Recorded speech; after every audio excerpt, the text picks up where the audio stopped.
Hi, I wanted to provide some more additional tips for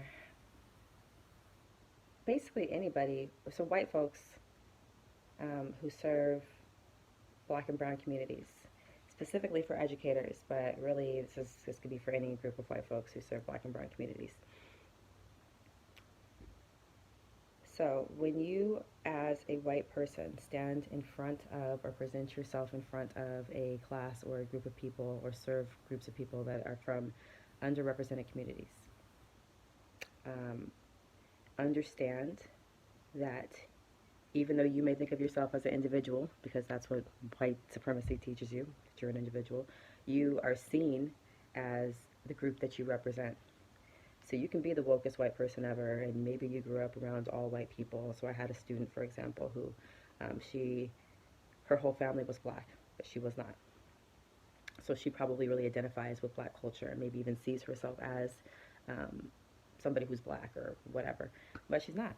And when she walks into a space, nobody sees that she is from a black community or that she has a black family. What they see is her whiteness and everything that that represents, and that is true for you, whether you feel that way or not. So that may not be your experience. You experience yourself as whatever, Megan or I am doing stereotypical white names. Chad, which is funny because I have a friend named Chad. Hi, Chad. Um, but that's not how the community is going to see you. So, all the negative experiences, all the racist experiences that these communities have experienced with white people in the past, you represent that whether you want to or not.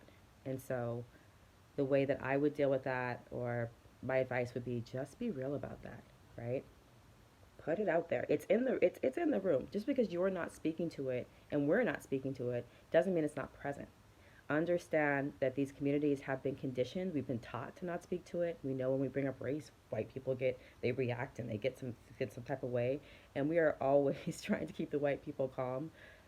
We're conditioned to keep you calm because when white people get anxiety or get nervous or get angry, it gets deadly for us. And you're seeing that happen in our country right now. There are a lot of angry white people who are on a killing spree when it comes to black and brown communities. So we are conditioned to be making sure that we're keeping the white people calm. Therefore, um, we're not going to say that. We're not going to say, hey, white person, you trigger me.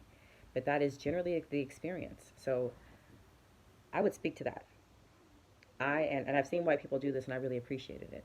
Like, I know that as a white person, I represent all the other white people that you've had experiences with that may have been racist or may have not, may have been oppressive in some way or another.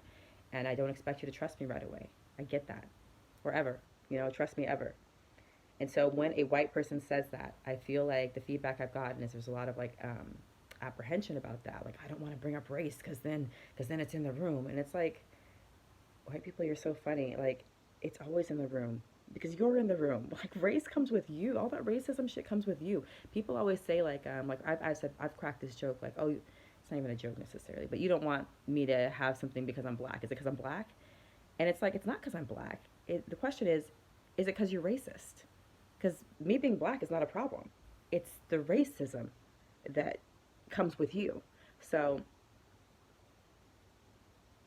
understand that you not speaking to racism and just being like, oh, if we don't talk about it, it's not here. It's still here. It's embedded in the institution, so it's always here. And it's certainly here in any dynamic when you have a white person in a position of authority and power and communities of color. Because for some of us, or for me, that reminds me of like the overseer. You know what I mean? Like ancestral memory. Like there's a lot of that for us. So white people are conditioned to not be in touch with their ancestry, not be in touch with their past, not be in touch with who you were and where your lineage, what your lineage was doing in the past. And there's that whole like cutoff from your culture and your people. And I get it because a lot of what you guys have done is really shameful, and I wouldn't want to be associated with it either. However, um, that's not true for us.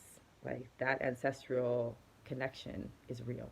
It's real for you too. You just don't know it. But anyway, you trigger us, and I advise you to just be real about that because that, for me, would create more trust with you because you're being real. But if you're gonna act like there is no history, if you're gonna act like you're not in tune with the fact that white supremacy is having a moment right now, and that my life is at risk, like, are you not? Did you hear what your girl? What was her name? now I'm forgetting her name, the actress that just said that white people, wake up, black people's lives have been at stake um, since for generations. That's the world that we live in. So you being real about that would do much more to gain my trust. So how this would look in an educator's platform is on back to school night or when you have opportunities to introduce yourself and talk to your class, I'd be real about that. I'd be like, look, y'all, I mean, this is how I get down. You do it your way. Look, y'all, I totally get that as a white teacher or as a whatever, whatever you might be, however out of touch you are, teacher, I have a completely different experience in life than you do. And that there's things that you're going through, some racist things. Like, I love it too if you just said racist, right? There's racist experiences that you're having that I cannot relate to. And I know that I might trigger you. I might remind you of other racist white people. And I just want to be upfront about that. I want to be real about the fact that we don't have the same experience. And I want to be open to your experiences. And please let me know if you feel like I'm not being open, or if you feel like something I'm doing is racist. Just let me know. I love to have a dialogue about it. I don't want you to be afraid of that. So that's, I say something to that effect. I just be upfront. Back to school night, I would say that to the parents. Like, I understand there's a lot of really painful things going on in our country, a lot of racist things going on in our country. And I want you to know that I'm going to do my best to do right by your students, recognizing that their experiences are very different than my experiences. Another word about back to school night or forms in general, or any type of information that you send out to the students' parents, is make sure that it is in the languages the parents speak, because it is a burden and it is not fair and it's racist for these students to have to translate all of these forms um, for their parents. It's not okay that we put that burden on some of our Spanish speaking students or students who speak other languages. And it's not, with all the resources we have, to me, it's inexcusable that we are not able to do that. Same with back to school night. Find a way to get that translator. There's plenty of people who speak, who are bilingual, right? So think ahead. Think ahead about these measures. You know the population of your schools. Another word about back to school night and demographics, or any type of time where you're trying to solicit the support of communities of color on their dime, okay, where they have to take time off work or take time off of self-care or whatever to come to your meeting or come to your event in order to get participation, right? Think about what that community needs. So an idea that I got from someone else is they partnered with a food bank, and they were able to offer communities a bag of groceries. So for this community, it was, if you come to our back to school night, we will provide every family with a bag of groceries. Now you are supporting these families, because a lot of times that's money away from, that's taking money away from the family coming to your event. But they also need to be informed. I'm sorry if you can hear my kids in the background, but that shows my dedication too, because I could easily be like, I got too much going on right now, but this is important. So those are my immediate tips, is speak to the fact and acknowledge the fact, and just even become aware within yourself that whenever people of color are in your presence, you are triggering them. You are reminding them of their experiences with white people that have not gone well, and reminding them of white supremacy, white power, whether you want to or not, you just do. And being candid about that and understanding that, we're not, I wouldn't advise people of color to be trusting of white people, just the same way I wouldn't advise, like, a cat to be trusting to a dog. It's like, historically, that has not gone well for cats. Historically, that hasn't gone well for people of color. So understand that we're not going to trust you right away. And some of us might never trust you. But speaking to that and understanding and having compassion around that instead of anger, but having some curiosity to why is it that people of color don't trust you? Why do they respond to a certain way?